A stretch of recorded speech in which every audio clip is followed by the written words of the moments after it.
Well, ladies and gentlemen, welcome back to the Mise en Place, brought to you by Blink, which is by far and away the greatest POS system in the world. And we're by far and away the greatest gastropub in the world. I know they say they're coming sixth at the moment. They're first, Ben. Yeah, they're first. They're fucking first. Yeah. We're at the Greyhound Inn in Pettistree, which is St. Peter's Tree. Yeah. We're backing onto St. Peter's Church. We met the tree this morning. We met the tree. It's a hell of a tree. Yet to meet St. Peter. But we have met a wonderful man who's become a friend, a brother, a lover. Yeah. In many ways. Yeah. We nearly bunked up together after he cooked one of the greatest 5-courses Claret Club dinners I've ever attended. One of the greatest Claret Club dinners you've ever attended. Actually, the greatest. Yeah, sorry. exactly right. That's what I wanted to hear. The wonderful Adam Spicer, a.k.a. the Spice Bag. We thought we came up with that nickname. He laughed at us. Yeah. He said they've been saying that for years. He's been long in the game. Anyway, you know, Michelin, you're on their guide. They're saying you're the greatest. Everyone's saying you're the greatest, and we've tasted your food, and you are. Well, that, very, very humbling and very nice for you to say. What an intro. It was a pretty good intro. Yeah. It's not my best every ever, word but of it's it. pretty good. We want another run with it? It's unbelievable. Let's keep going. Well, the thing that Adam and a young man called Will Liebus inflicted on you last night. Yeah. We're lucky to have any introduction at all. Yes. I mean, it was quite a thing. I mean, do we have the menu from last night, just so we can read out to our viewers? I've left it on the bar. Our do, listeners. indeed. What incredible it was, journey took us on. Nice little wine club dinner we did last night. We do them like a few times a year. So, I mean, we started a bit light, didn't we? And then it got to a point where... Well, why don't you take us through what we actually had? was Come going on. to happen, wasn't it? So, yeah, we started with a little milk bun and some black garlic butter. They Obviously, were gorgeous. Some champagne for everyone. That just black as you garlic rocked up as butter. it are. Yeah, Some nice absolute little thing. alchemy. Yeah. So, I mean, we just throw some garlic bulbs in a vat pack bag and throw them in the hot cupboard and leave them for a month or so, and they slowly go a little bit fudgy and get that treacliness to them, and then whip them through some really nice homemade butter. Bungay butter you were saying last night, which I yeah, thought... so we use that to I thought you were having a breakdown, but... Well. Yeah, no, from Fen Farm Dairy, yeah. And then, then we moved on to a little Cromer crab salad with like a Waldorf kind of style, brown crab hollandaise, gorgeous. Lovely bitter leaves this time of year. A little bit of wild halibut with a very nice sauce. Which should have been turbot. We covered that yesterday. Yeah, it was meant to be turbot. Just, mate, the price went through the roof. Yeah. They're not a great fishing weekend, I don't think. So obviously, because we're storms around, hyper-seasonal, only use the best. So we got a phone call saying that halibut was incredible off Shetland. So we took that instead, and it was stunning fish. Beautiful fish, yeah. A little Roscoff onions with that, little bone marrow crumb, and then we went to our little version of like a Tournedos Rossini. Nothing little about your version of the wasn't Tournedos Rossini. We saw people being carted out. Two-footed tackle, studs up. Yeah, so we had like, a little brioche costini on the base, then some fallow that was shot by Will's stepdad, Payne Gunfield. It was Hell the of a best name in the world for a gamekeeper. Yeah, the gunner. Yeah, so we broke down the venison, obviously used the saddle, cooked that sort of like medium rare, then we had a little foie and liver top, and a bit of fresh truffle and a very long 4 or 5 day made bone sauce. Hell of a sauce that. To go with. Sort of sauce that would get John Williams absolutely rock hard. Yeah, it was incredible. He's the man, isn't he? Yeah, he's the boy. He knows a sauce. Yeah, he does. It was unbelievable sauce. We were sending him selfies of us in the sauce. Yeah, with the sauce on our faces. Yeah, and he was just sending thumbs up, which for him is pretty good. Yeah. He sent you an aubergine, didn't he? And a top hat. Finish off with the pump cheek chocolate tart. Just a classic chocolate tart with some little Pomerol poached cherries, and then some petit fours of sauterne pâte de fruits, some little warm madeleines out the oven with mace and clementine, and little cognac truffles. Wonderful use of mace throughout the menu.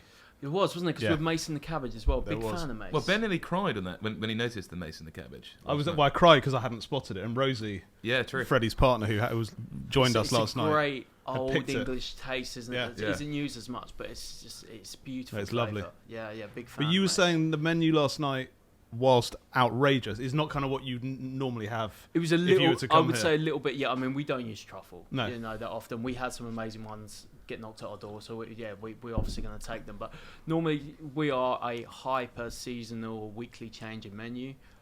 Very focused on nose to tail and game cookery at this time of year, obviously because being hyper seasonal, supporting all the little local farms, farmers, fishermen as much as possible. I mean, the menu can change daily some days. We have a set for the week that we go off, and then if for instance, the fish is no good anymore, we're not going to just keep taking it, so we will take a different type of fish, or we're only got so many hogget chops, for instance, then we'll move on to some beautiful pork collar or something like that. Do people come to the door with it? Because there was a little rabbit offal faggot that you served with an oyster last night. Yeah. Which was, I want a bowl of those and a pint of the tally-ho sat at the bar. It was outrageous. 7.2%. But will people come to the door with rabbit? You know, is it that kind of community out there? Massive. I mean, we have people turn up with a little brace of pheasants, you know, and then we exchange for a few beers or some locally shot rabbit, or, you know, we had a guy rock up a few weeks ago with a chick in the woods the size of this table, massive great big thing. Yeah, it just rocked up and I was like, what do you want for it? And it was like 2 pints, and we're like, amazing. Actually, we'll definitely take. Well, the tally-ho, that's equivalent to 6 pints. Yeah, that's certainly is. Yeah, hard going, but great beer, isn't it? Tally-ho? So smooth. Yeah, really good. Barley wine. It's a barley wine. That's what people were saying at the bar last night. Yeah, they're slightly different to a normal beer, but yeah, beautiful. And this time of year, because it's seasonal, you can only get at Christmas time, so it's that little treat just before Christmas. Yeah, nice. And also, Suffolk is the greatest county for produce. I mean, you told us yesterday that the first pig on earth was born in Suffolk. I think you came up with that. I came up with that. Yeah, sorry. Yeah, that wasn't. But almost true. Yeah, I mean, pigs everywhere. Obviously. Yeah, driving out here from Aldborough. Yeah.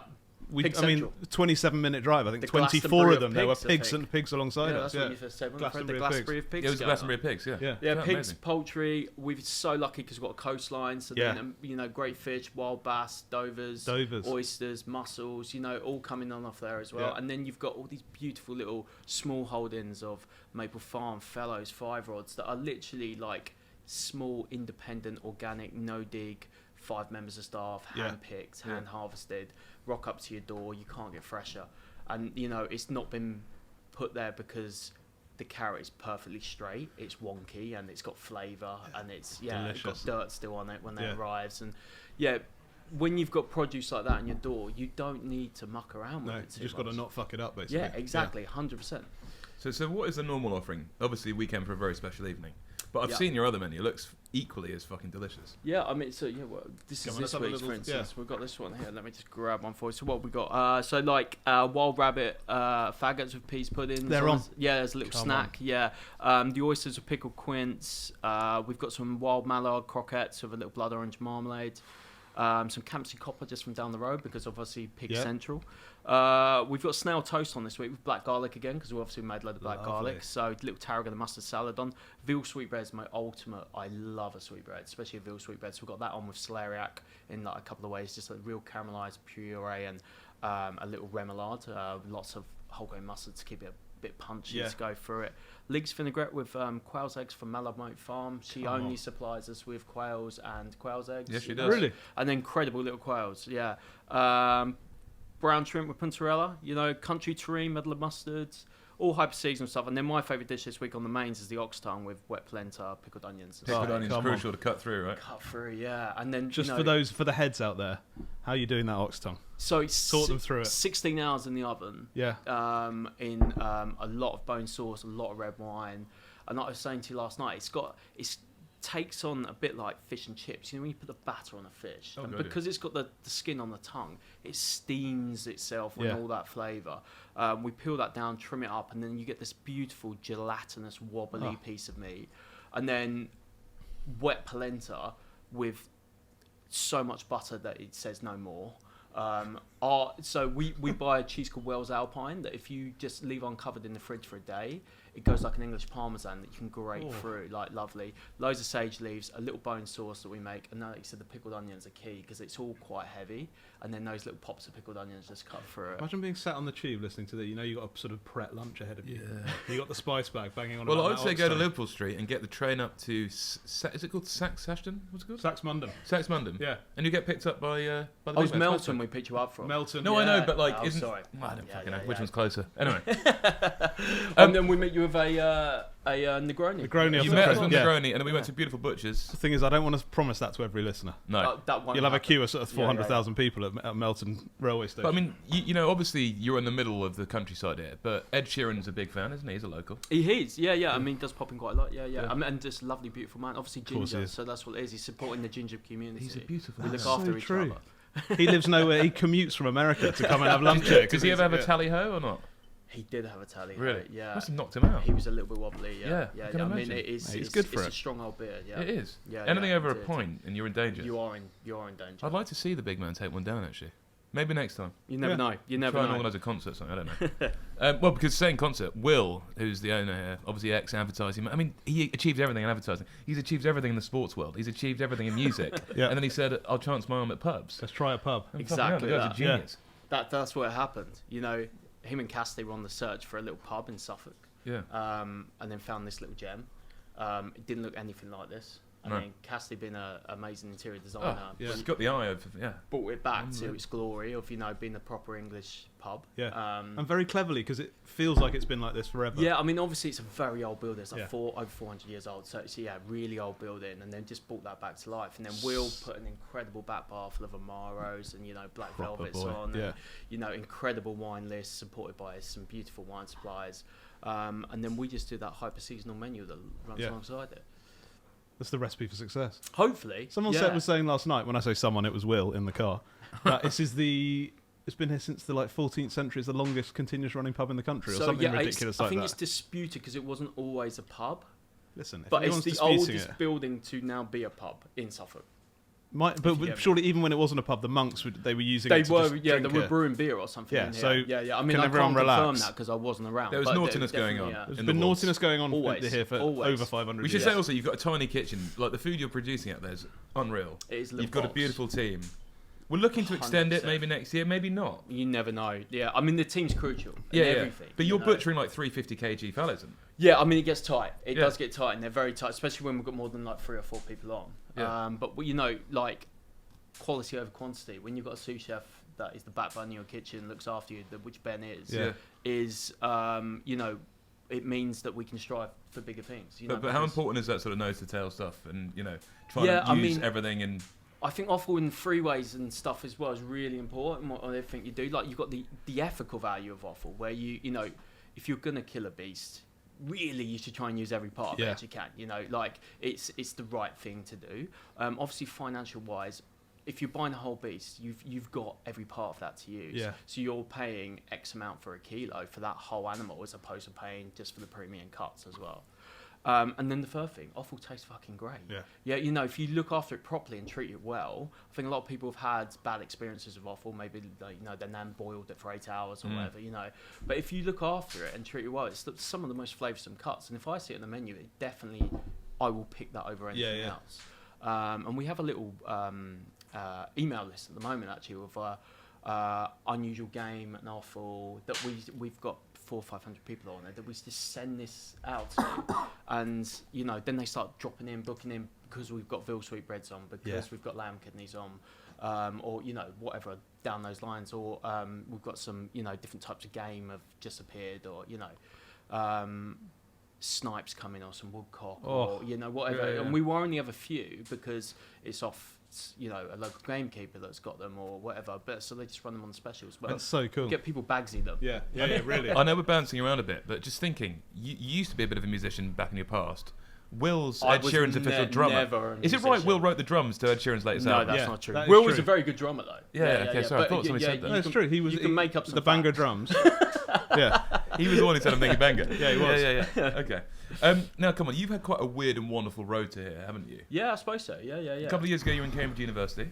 A few years back, that wasn't it? Okay. Yeah. I think 7 odd years back. But COVID years don't count, do they? Yeah, I suppose so. Yeah. Studying or cooking? No, not at all. No, cooking. But how do you end up there? Yeah, so I mean, I worked my way up through a sort of a bistro before that, and then opened another restaurant where I was head chef at in Newmarket, and I was there for a little bit. Was that the Jockey Club? That was just after the Jockey Club. Right, okay. Yeah, it's a place called Tack Room. Tack Room. But, everything's got a sort of a horsey. It was over that name. way. It's Newmarket, isn't it? Yes. Which was great, but honestly, I probably was way too young to be a head chef at that point. I was probably, what are we talking about, maybe 26 or 27? Wow, way too young. Obviously, you're going to take it. You got to offer the opportunity, but I needed to go and learn more off someone else, 100%. And we, wasn't where I wanted to be as a chef. And I actually spoke to a guy called Mark Poynton, who's a one-star chef. He did have Alimentum in Cambridge. He's now got Ancient Shepherds and Custley Hall, which has just got a star. Cool. And I said to him, Mark, if you were going to go somewhere in Cambridge or around here, where would you go? And he said, I know this is a weird one, but Corpus Christi College in Cambridge. I was like, I don't want to be a dinner lady, mate. Yeah. That's not that. He said, no. You have no idea.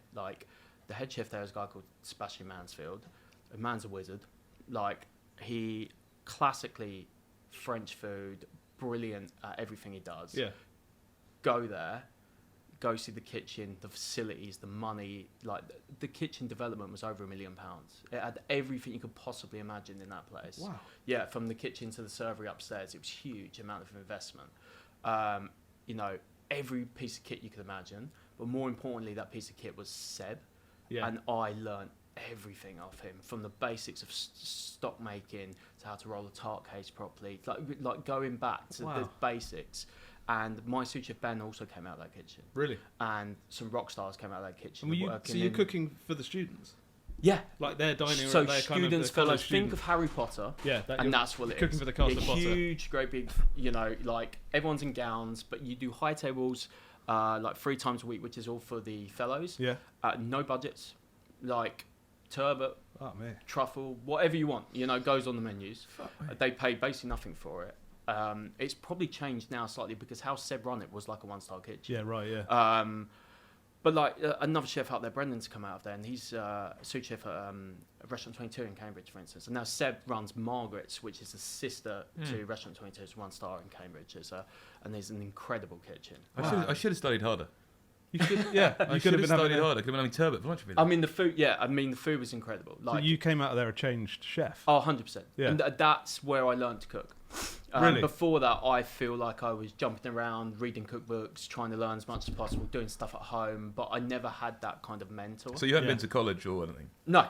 I'd skipped all that completely. But you'd already been a head chef, and now you're admitting you had no idea what you were doing. Effectively. Yeah, no, I definitely so knew. So what were you doing? Were you just taking recipes from books? Or No, I mean, so I'd learn, you know, food from another chef I was working with. I was at a reasonable standard, but I would say I was like, you know, like just plodding along. Yeah. And then like Seb was phenomenal. I learned everything from him, and I still say to him like regularly now. There's a little bit of Mansfield in everything we do. Yeah, nice. Because it's like all of our dishes have got a little bit of him tweaked in there, you know. And that's basically what I learned it. And then from then I moved on to then becoming head chef again at hotels and stuff before ending up here. Talking about not having a budget, I mean, here, do you ever have to put things on where you may lose a bit or break it, like a turbot? If you did find, obviously they're offering you farm stuff, you don't want that to taste of shit. But if you had a wild one, would you put stuff on the menu where maybe they're a slight loss maker to try and? We would, yeah, because we're all about hospitality. We really want people to come here, create a little food memory, really enjoy themselves, sit by a fire with a steaming dog next to it, and the candles going. Beautiful drinks and wine, but so sometimes you do have to pick. I mean, fish at the moment as well is quite hard to get a margin on. So then you'd have to put it as a lost loser. You would make a bit on it because there's no point in making no money. But you then, you know, another dish you would make more on to try and balance the books. Because otherwise, if you're just going down margin, you're chasing that money rather than the experience. And we're all about hospitality. Yeah. We're all about people having a good time. Like, you boys coming in last night. You know, that's all we want, is you to have a great time. Which we did. Yeah. Mate, and you feel that the minute you walk in here. Yeah, I mean, warm welcome. Fellow with a dog. Will's got that. He's the big teddy bear host as you walk in. He's got an incredible ability to suck people in. Yeah. Of being that host, which I could never do because he's got that ability to chat. I'd like to be cuddled by him for 2-3 hours. Oh, I do quite regularly. A couple of days, you know, a few hours a day, a little cuddle with Will. Just settles you. Embraced. Yeah. What about wine then? Because obviously we enjoyed some beautiful wines last night, and these Bloody Marys have got a red wine top. Oh yeah. You don't often see that. Yeah. I've never seen that before. Will's Bloody Marys are literally famous. Yeah. Like, people come in just. What's the red wine top? Is that just to seal it in, or what? You know what, you have to speak to Will. We very much keep it. He does front, I do back. Okay. But what about wines? Because obviously you do have a great wine list here. Like, do you have a philosophy on that?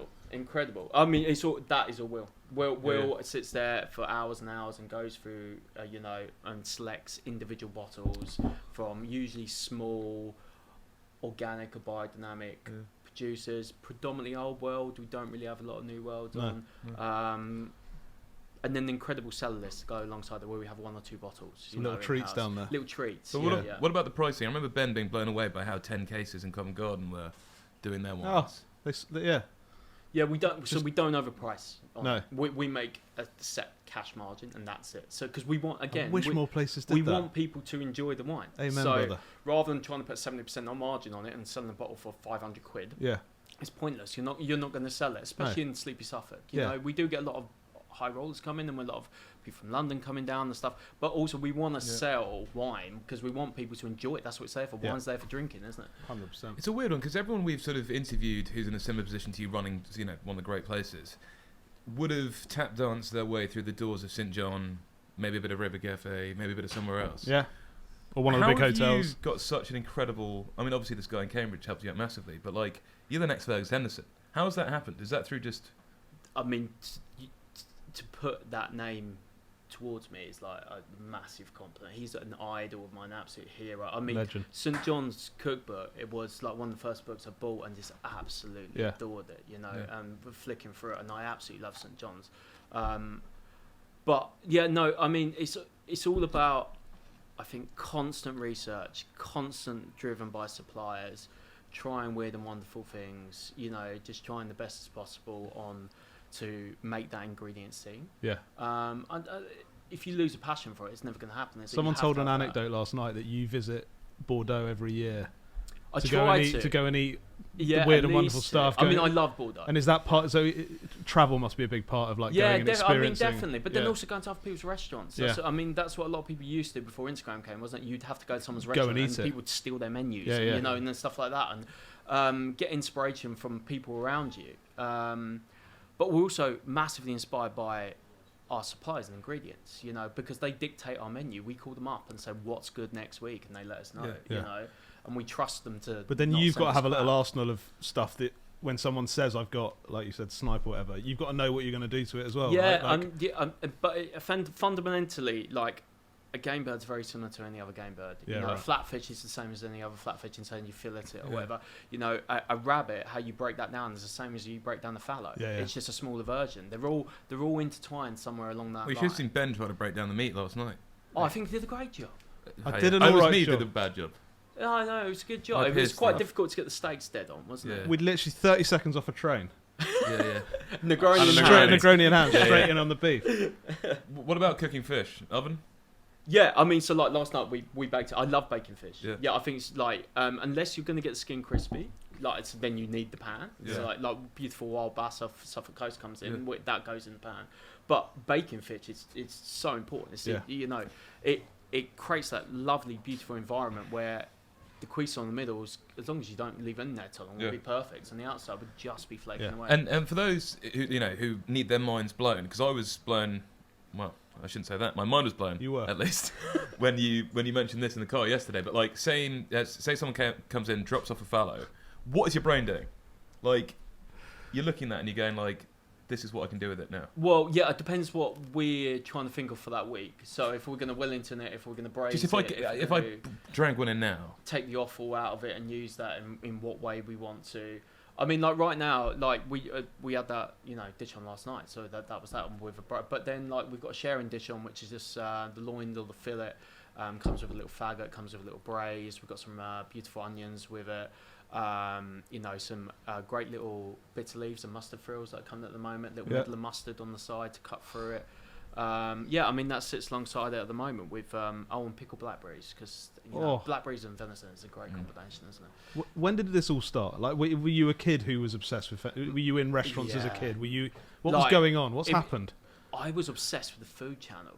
Weirdly, because like I loved rugby and I love food, and like they're the two things I ever watched, and then Food Channel I would watch religiously, like Rick Stein, Keith Floyd, they were like, and then Two Fat Ladies used to drag me in, like, and they're slamming a pheasant on the top and whacking the head off. You don't see that on BBC anymore. Val Warner with a shirt off. Oh, Val Warner, Sorry, gets Ben hot on the I'm just gonna have a sip. Such a lovely guy as well, isn't he? Yeah. Like really love, but all that kind of that food, and then picking up St John's cookbook, and then being proud of British cookery, and then finding those historic recipes, and putting Hicksy had an impact. Hicksy, I mean, the man writes wonderfully about British food. I mean, the cookbooks are incredible, aren't they? That collection cookbook, which is now all of them in one, is just like a Bible you can flick through, isn't it? In terms of cookbooks, I mean, like cookbook wise, is very. I say to the guys, it's so important. Buy cookbooks, read through them, get inspired.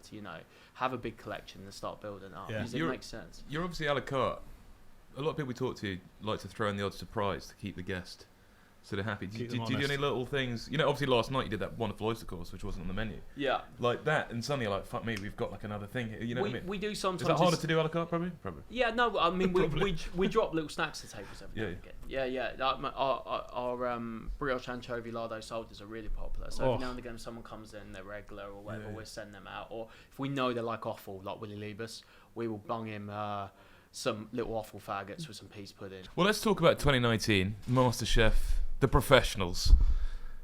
What was that experience like? Yeah, interesting one. I used to watch MasterChef religiously, and now I've been on it, I don't think I've watched. Yeah, really. Yeah. It's like you see how the sausage. How does it work? Did you apply? Did someone ask you to go on? Were you told to go on? You apply, and there is quite a long process to go for. You have to go for you have to submit a video, and you have to submit some menus, and then you go for a camera test, and then they come to a place of work and stuff. Wow, right, okay. I think they're quite selective because I'm maybe looking for personalities as well, because it is TV. You know, so so I went on there, and again I was probably quite naive, quite young. Where were you at the time? Was it when you were at I was Corpus at the Christi? college. I was at the college there at the time, and I thought, you know what, why not? If I don't go for it now, I won't go for it. I did really well in a few rounds, and then dropped You were the ball. Stitched up by someone. Yeah. I wouldn't say stitched. I looked like you were. I would, Adam. Come on. Looked like you were. Yeah. I mean, the first round, the pasta machine didn't work. There you go. That was fun. It's the beginning of the stitch up. Yeah. But I did really well in that round. I had to roll it by hand like an old Italian nonna when there's no Italian in me whatsoever, So but suddenly you were speaking in tongues. It was amazing to watch. That was quite annoying. Yeah. You would think they would make sure the pasta machine. Do you think they've done that deliberately? Oh, See if they can bring the was best it Rainer? Who knows? Because Rainer kind of was a bit rude about you, I thought. Oh yeah, he was a little bit, but honest. What did he say? Come on. No, my last round was terrible. I completely ran out of time. What was the dish? I had a couple of dishes on there. Again, they liked the odd concepts of dishes, but I didn't execute them right. Yeah. It was a lamb crepinet, some French peas. But by the time they taste them, has it been like an hour since you stopped cooking? A lot of the time it's cold. Yeah. In that round it wasn't, because you go they sort of time it to go straight to the judges. But your food does sit around for a bit while they take pictures of it and stuff like that. But then they are honest in that, because they won't hold that against you. No. They know that it's going to be cold. So what did Rainer say? He thought you'd run out of time. That was unprofessional. Yeah. He was correct. And then the food I wasn't happy with. So I took it massively to heart, but I think I remember saying, the right people went through, because they did that day. I dropped the ball and it wasn't right. I didn't give myself enough time. I was being too cocky, probably. Yeah, exactly. So have you had any nightmares here? I mean, you've been at 3-4 years now. Any nightmares? Electric goes every now and again. That's always fun. Nothing nightmares here. Craziness, no. If we come down here for like a little weekend, I mean, we're going to ask you a bit later for your ideal foodie weekend, but for like a Suffolky one, obviously you come here for most of your meals. Well, that's very kind. Yeah. But if you're going to dance around a bit as well, where else would we go? I mean, there's some brilliant places and stuff. Come on. So many. Like Unruly Pig down the road, best roast dinner. Unruly Pig. Hands down. Really? Best roast dinner in the UK. Incredible. Lark in Bury St Edmunds, Pea Porridge in Bury St Edmunds, both incredible, absolutely beautiful places. Obviously the Suffolk in Aldborough. If you want to sit on that balcony, have a brill, have a Negroni, they carve a tableside for you, beautiful. Looking over Aldborough Beach. Yeah. Where can you go Doesn't wrong? get better. You can't go wrong with that, can you? And then also you've got little flecks of like Pinch in Suffolk, which you boys are going to later for some pastries or incredible breakfast we had this morning. Yeah, you took us to the Ould Cafe. Oh yeah, the best kedgeree I've ever eaten in my life. Yeah, the breakfast outrageous. The bubble was brilliant, wasn't it? Bubble, black pudding, eggs, scallops on the side. I'd say if you're within a 2-hour drive of here, it's worth it. It's worth driving up for breakfast. But so many great foodie places in Suffolk to go to. Yeah. And also producers, like Fisher's Gin or Stoke Sauces or what, they're all round here. Bungie, you can go over and Fen Farm. Fen Farm. They're best cheese. You're spoiled out here. Best cheese in the country, Baron. Yeah, incredible. Yeah, couldn't agree more. Yeah, also, we were only about 5 minutes away from Sutton Hoo, where Ben used to spend all his money when he ran Lecoq, his restaurant. Yeah. Emotional being back? Yeah, it was emotional. PTSD. I actually started shaking in the back of the car. You were complaining their legs were too long. Well, they're just leggy chicken. They're big chicken. They're leggy chicken. I mean, we use them we smoke them with the barbecues in summer. They're great nice. chicken. It's beautiful, aren't they? But are leggy. They're amazing. Sorry, guys. It's happening again. Oh, Scotty. Let's switch cameras. Not your. Let me get. It's beautiful to see it go so often. What's wrong with it? Maybe we're overriding the power. Oh, it's a lovely technique, that. Delicate on that little. No respect, seeing it's failing. Yeah, I don't know why it's so badly behaved. Let's tickle it up. You tight? Tight. Oh my god, something in there.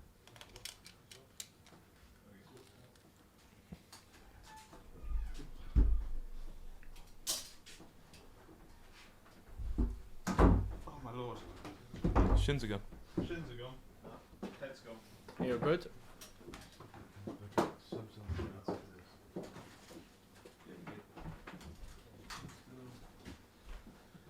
Very curious. Go on, no. You having a break for 2 minutes? Or not? Yeah. Yeah. Can I just take this? Yeah, please. Off? Yeah.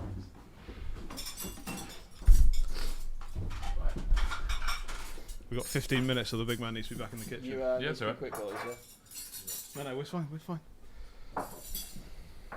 Do you do a snap menu here or not?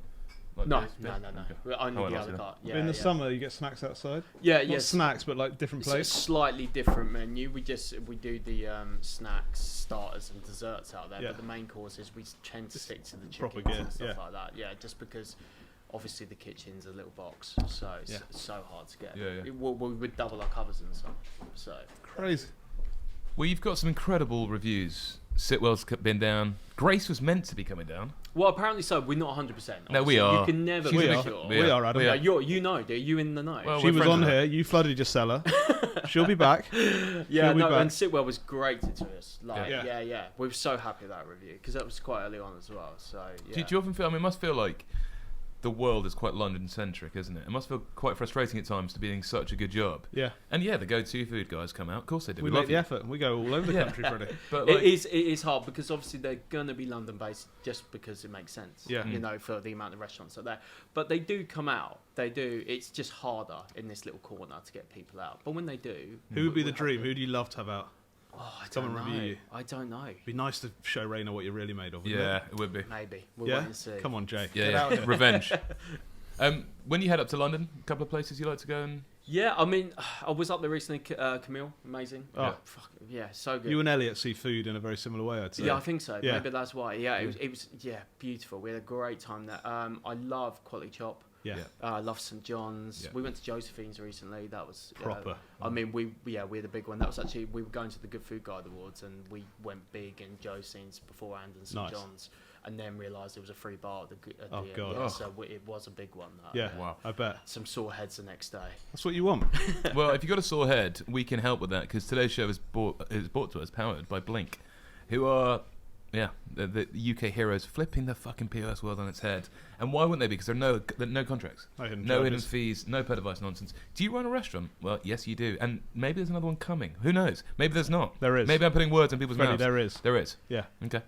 Well, you're going to be looking for a new POS system, and we want to give you Blink. We want to give you a whole free month or a whole free year if you ask nicely, with the code GoToBlink.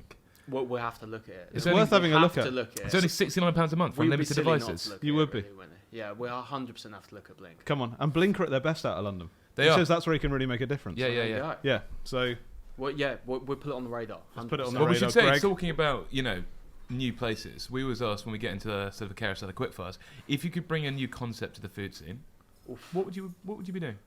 It would probably fail. come on, That's I okay. don't like to. Let's go for I a want PMA. complete offal-based restaurant. Yeah. Imagine that. It would last about 8 weeks. No, Well, but you'd But have we'd enjoy it. you'd for have 8 Kaufman weeks. in every day. Yeah, you would do. Yeah. But yeah, He who must knows? have been down here, has he, Kaufman? Kaufman has been down. Yeah, Right. yeah, Yeah. with Jeremy Lee actually came together. That was Really? nice. Yeah, That is yeah, a yeah. lovely table of two. What a double. What a two-top. What a double act. Was it just the two of them? No, Claire was here as well. Okay, that's a three top. Yeah, yeah. Yeah, yeah. We met a man yesterday called Harry. He has a butcher's called Ruben. He's taking on Greg's. That's his plan, apparently. Yeah. Yeah, yeah. Big ambitions, but Yeah, always, yeah. go big. Unbelievable. Go But big or go one of the home. best sausage rolls I've had in the last year, definitely, by a long stretch. Yeah, yeah. It was absolutely gorgeous. Yeah. So, sort of an awful place. I think that's a great idea. An awful spot. Well, there you go. Well, we're ready. 8 weeks of it, and then boom, done. And then you're done. Yeah. It's the end of your career. Yeah. Come on then, what's on too many menus at the moment? It's a hard one, isn't it? Like, there was a stage that everyone had some sort of cauliflower on, as in like a cauliflower wing or bang bang cauliflower. Grow up. That I mean, I think that's hopefully now out of the way, because that used to wind me up. Yeah. Just because it was on everyone's menu. Yeah, And also cauliflowers don't have wings.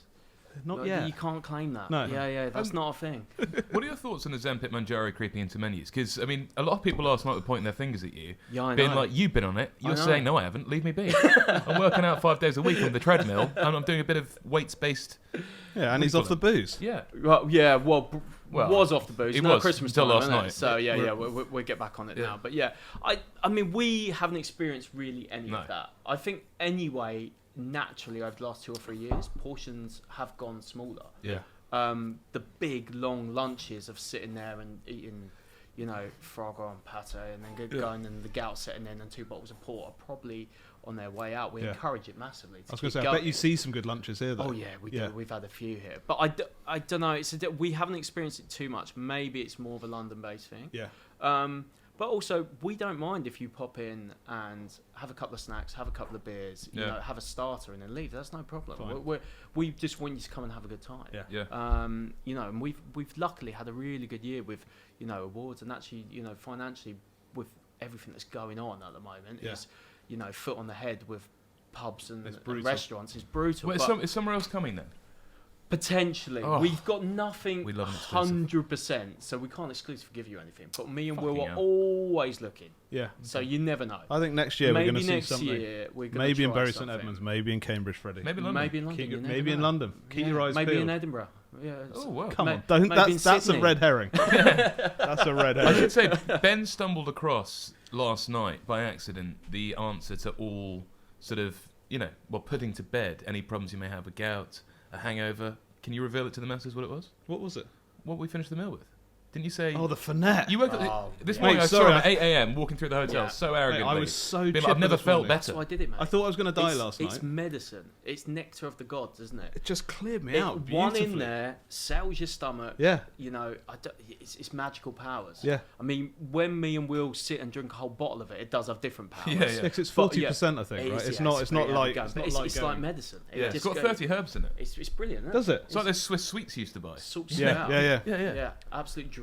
I love how you were sort of drinking it with us, having not eaten anything all night as well. Oh yeah, no, but that's just because it's a beautiful thing. Yeah, it is a beautiful thing. Beautiful glassware as well. Oh yeah, Will's big into his glassware. Yeah, which is great. Is there anything Will can't do? I mean, no, pretty much. I'm looking at him now, and he's a beautiful man. But I'm just thinking, is He's a solid gymnast as well. Is really? it? Yeah. There must be a chink in his armory. A ballerina in a past life as well. Yeah. I found, anyway, nightmare day in the kitchen. You said about the wedding, but come on, surely there was one day in your career where there was some horrifying things. Oh my god, here he comes. Oh. He's bringing out Well, there you go. You heard. And the special glasses as well. the Fernet Branca. Oh, and I've got a busy lunch service as well. Yeah, to well, say. that's Right, just okay. Where are these glasses from? They're gorgeous. yeah, these are gorgeous. They're from my lovely wife. Wow. What a woman. You may have noticed that 3 went missing last night. I had to tap Ben down in the car and then They chuck him are back out. Great Yeah. things. Oh, there you go. Mate, That will set your stomach unbelievable. even more now. This will. Yeah, there we go. I'm driving him out. I'm going to set the land speed record with this Bloody Mary and then a Fernet. Yeah. Well, chin chin. Cheers. Cheers, lad. Yeah, you're gonna be like Tom Brown. You Thank you. boys really understand hospitality. Very special. Um, Having said that, I do want to hear about your nightmares. nightmare. I mean, like the wedding one Oh. was pretty bad. Yeah. Yeah. We also another wedding one. I suppose. You want to stop doing weddings? Oh well, I don't do them anymore. Yeah, this was at another place. We had like 5 in the week or something, and we were on 90 hours a week, if not more. All absolutely knackered. I think we were going into the 5th wedding. And it was summer's day, and we went and sat up the top in like a little meadow. And I looked over, and one of the chefs had fallen asleep, and I was like, "Oh, that looks nice." But the other 2 are awake, so Yeah, I be might alright. have a little sleep. But then it turns out everyone had that same idea, and we all fell asleep. I woke up 2 hours later to a 25 missed calls from the GM. Like, where are you? Fuck They you thought doing? we had just left, because we had done too many weddings. Yeah. We'd had enough. And then I heard my sous chef at the time, Rowan, just scream, "The custard tarts," as he ran down. But luckily the timer had gone off and the KP had just clicked the door open. So they were perfect. That man A needs a People promotion. complain sometimes about people opening the oven, but Oh no, No, it was he's- it was an absolute dream, yeah. And then me and Ben had dead legs and dragged ourselves back to the kitchen to perfectly in time for the wedding. Come on. Yeah. There's one thing I know about the spice bag. You won't have dropped the ball crisis there. averted. Yeah, you would have got that wedding over the line. Obviously, you guys are in the countryside. I mean, a lot of people we ask outside London say it's quite hard to find staff, especially for the kitchen. Yeah. Has that been a problem for you? I mean, it's a challenge. Brexit destroyed that. Yeah. COVID destroyed that. Yeah. You know, people realise they can have a life outside the kitchen. But luckily, touch wood. I mean, me and Ben have worked with each other for 7 odd years. Yeah, right. Years. And then 2 lads we've got, very young lads, Gabe and Isaac, and then 1 part-timer, Nesh. Yeah. All keen to learn. Real young lads, want to learn, and like, you know, one of them was a KP at an airbase 2 years, and now he's running the sauce section for us. On. You know, and they're keen beans, love it, really involved. He was in charge of that creation last night. Very much so. He was, me and him were on sauce last night. Gabe was actually on the stove. He cooked all the venison for you boys last night. Bang on. Yeah. What perfect, a guy. Perfect, wasn't it? Is part of potentially opening a second spot that thing of like having a good team and wanting to give them somewhere to go, like grow within the group? Maybe, is that part of it? I mean, to be honest, we would keep the core here. This is who we are. Yeah, you're not gonna. You're not gonna gut the Greyhound. You know, and then probably recruit elsewhere as and when we need it. But yeah, it is a challenge. It's a massive challenge at the moment. Well, it's a Do you challenge. feel like the younger generation are as keen as you were to cook off all to learn about sauces, classic friendship? They are out there. They're probably less. I feel like people now maybe want more of that work-life balance than what me and you did when we first started in kitchens. I didn't mind working the 70, 80 hours a week or whatever, you know, just because you just wanted to learn. Grind it. But, you know, everyone has 3 days off. Nice. And Sunday we close at 6. So, you know, I call it a half day. For everyone else, that's a normal day. Yeah, that's just that's a classical like day at work. Yeah, but like a half shift, effectively, we would call that, because otherwise we do 3 doubles. But that, I think, is important. Yeah. So everyone still can have a little bit of life outside work and then come in refreshed and keen, ready to go. Yeah, lovely. And they are all so enthusiastic about it, so it's brilliant. Yeah. We always ask about the worst customer. Who's the worst customer you've ever had? Oh, we've had a few. Come on. We have had a few over the years. Come on. We did have one guy who walked in, sat down, and the first thing he said to the waitress was, "I'm having a bad day, so now you're going to have one." Absolute so legend. that's a good start to the meal, isn't it? Yeah, and then Did he just proceed to be a twat? Well, then he looked at the wine list and said, "Oh, this wine is crap." And then, very cleverly, actually, the waitress said, "So, have you tried all of our wines?" And he was like, "No, I've not tried any of them." So, how would you know? But yeah, he was just you know, people are either out for a good time or a bad time sometimes. And like, when you've got great front of house, they can turn those people round. You know, and it is about the greeting, the welcome.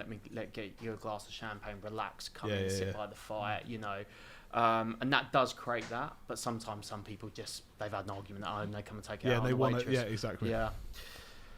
Nightmare. Have you got any little plate peeves, things that wind you up about the industry, things you'd like to see changed, improved?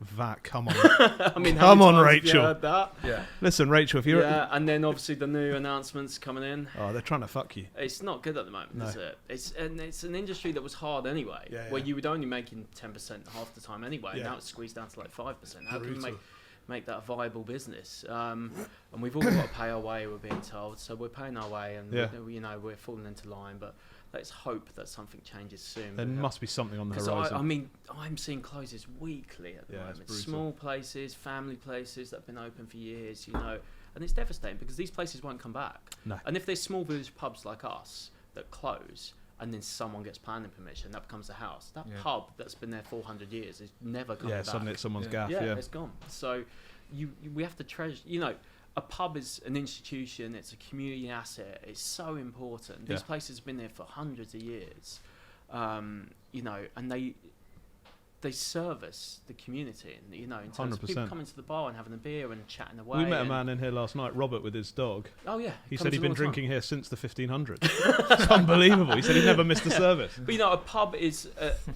what a wine bar is to Bordeaux. It's what a tapas bar is to, you know, in Spain. Yeah. It's our heritage, and it's culturally so important, and they need to be cherished and looked after. So no matter what pub you're going to go to, just try and go to an independent, buy a beer and help them out. 100%. Beautiful. Amen. Well, come on, paint us the ultimate foodie weekend away. Oh, so it's a difficult one, isn't it? Like, because there's so many options you got. But like you said before, I do love Bordeaux. It's something that me and my wife love going to.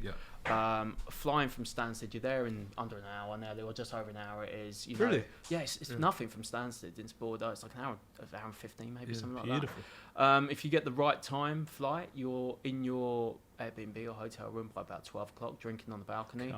The wine is incredible, obviously, but also so cheap. Because you can have incredible Pomerols or whatever, just for nothing. And there's a beautiful place called Soif, which is like this trendy sort of half wine bar, half bistro that does a set menu. You get what you're given. And I love this beautiful little place called La Tupina as well, which is classic Bordeaux food and cuisine. It's prunes with custard. It's my favourite dish in the world is this blood pancake with confit duck neck. It's got lumps of garlic smeared all over it, brown butter, a little bit of parsley. Incredible. Just absolutely incredible. And then the wine bars, like you said, we just pop in. You can pop in so many little places and just have a brilliant glass of wine for a few euros. Which is nuts, because actually we went to this one place and we were stuck out like a sore thumb because we're drinking all the Bordeaux wine and there was loads of students around us. And we looked at the bar and they're drinking Newcastle Brown Ale. Really? Which I don't think I've had in about 15 years. Yeah. They're obviously, it's continental. That's cool. That's exciting. That's exotic. Yeah. That's insane. So get out to Bordeaux. I love Bordeaux. And what a city is. It's one of those cities you can walk around for hours quite happily. It's not too big, not too small. Shamefully, I've never been. Home of the Canelé. I always remember Rick Stein doing a wonderful episode in Bordeaux. You know what? And he went to La Tupina. And Did that's he? Yeah, why right. I went there. Because you walk in, there's like a little counter. So La Tupina is the name of the pots that sits over the stove. Right, it's like a cauldron. Okay. It sits over fire and there are duck fat chips in there. And then the little meat counter at the front is full of little bits of offal and duck and pork and and they do amazing oysters there as well, incredible. And they've got, I think it's the biggest Armagnac list in France or something in there. Really? Yeah, and they range from 1800s up to whatever, and you can pay between $2,000 a glass to a few euros a glass. So but what a place! It's a great place. Might have to do a little weekend away with Spicy in Bordeaux. Yeah, we'd love that. Get that on camera. Mooch round. Yeah, that would be great fun. Come on, let's speak to the Bordeaux Tourist Board. If they're listening. Let's definitely do that. Well, come on. I think it's time. Well, we should firstly say, head up on the train from Liverpool Street, or it's a 2-hour drive from London, or wherever you're coming from. The Greyhound promises a lot of magic, but also the greatest hospitality, the most delicious food, and the most incredible wine list. And if you're very well behaved, you may get a little Fernet Branca on the way out. We've had a couple now, and we've been very well behaved. And the Bloody Marys are unreal, with a red wine top. I mean, it's a special place. Sometimes you come into a place and you know it's a special place. Come up for the day if you want. Come up for 2 days, but start the old cafe. Go to the beach, chill for a couple of hours, and then come here and have lunch and supper. Why not? You're very kind, boys. I really appreciate it. No, we really appreciate you having us. It's been absolutely beautiful. Come on, though.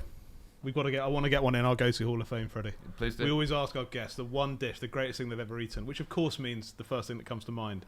But what would you like to put in our go-to Hall of Fame? I think I've just said it, haven't I? That blood pancake from Bordeaux from La Tupina it's like a crepe with lumps of garlic, parsley, confit duck neck. It's a beautiful thing. Have you ever tried to recreate that here? No.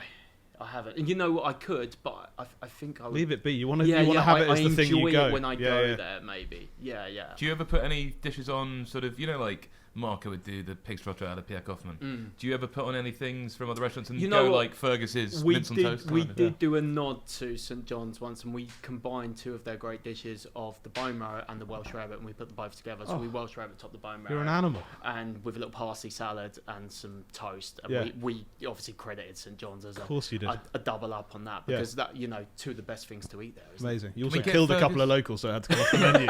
Heart attack. Unbelievable. Can we get Fergus down here to enjoy that? I mean, he'd love it. He has been once before. Okay. Back in the day. Well, let's get him and Margaret down. I'd love it. I'd just love to see you and Fergus together. Embrace. Just say a few kind words to each other, shed a tear, and then go your separate ways. I think he's a big fan of Fernet Branca, isn't he? Oh, Fergus is a huge fan. Yeah, it's beautiful. Well, Spiceberg, Adam Spicer, and all the team here who are politely just waiting around the bar, being absolutely incredible. Wonderful, Will, and just Cassidy, the team. I should know everyone else's name, but I don't quite yet. But they're all beautiful, and it's an amazing place to come. So come up to the Greyhound. That's all I'm going to say. It's called a Suffolk pub on Instagram. Yeah, confusingly. Which stumped us for a while. Confusingly. Because everywhere else seems to be called the Suffolk something. Yeah. But it's because you were doing. Will was doing pop-ups, right? Well, yeah. Before they found the Greyhound, they were looking for pubs. So it was always going to be in Suffolk. So they put up the handle A Suffolk Pub. Yeah. Well, Adam Spicer, you beautiful man. Thank you so much for having us. We're going to finish off as we always do. Well, firstly by getting you to sign the contract to say you're going to take Blink for 3 years, but also by saying what song do you want us to play you out with? Oh, it's a hard one, isn't it? It's tough. I'm going to go with Rock and Roll Star by Oasis. Beautiful. Thank you very much. Here it is, mate. It's been an absolute pleasure. And Will said he'll do the drum track. Yeah. Yeah. Thank you so much, Adam. That's outrageous.